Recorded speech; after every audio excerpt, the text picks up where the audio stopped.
নমস্কার। একটি কবিতা, চপলা আমি এসে গেছি। এই কবিতাটি লিখেছেন আমার খুব প্রিয় একজন কাছের একজন মানুষ, যার নাম হচ্ছে রমণী মোহন পাল। তো আমি সেই কবিতাটি এখন আবৃত্তি করে শোনাচ্ছি। নিশুত রাতে ঘুমিয়ে সবাই যে যার মতো নিজের ঘরে, চল তো একবার দেখে আসি চপলা আজ কিবা করে। ভিতর থেকে নিষেধ করে, ওসব ধান্দা ছাড়, রাতটা না হয় রাতই থাকুক, জাতটা যেমন তার। ধ্যাত তেরি তোর নিয়ে কুচি করি, কিসের রাত কিসের বাদে। লোকে না হয় বলবে শালা আমি নাকি চরিত্রহীন।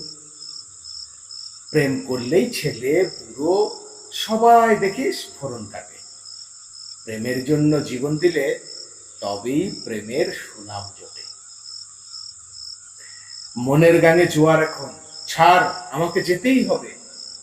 একটি বারের দেখা পেলে তবেই মনে শান্তি পাবে। তালদিঘির ওই ঈশান কোণে চপলাদের বাড়ি, আম কাঁঠালের অবৈধ প্রেম, জোছনা গড়াগড়ি। মাথার উপর আধখানা চাঁদ মুচকি হাসে আমায় দেখে। পূবের দিকের বারান্দাতে দাঁড়িয়ে কে ওই জোছনা মেখে। গা ছমছম আলো আধার, একটু হলাম কাছাকাছি।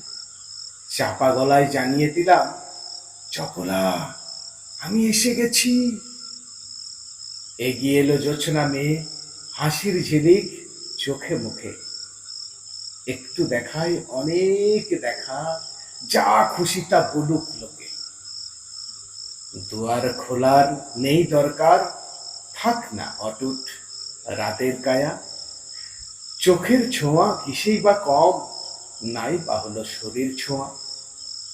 নিজের সাথে লড়াই করে আজ তো আমি জিতে গেছি।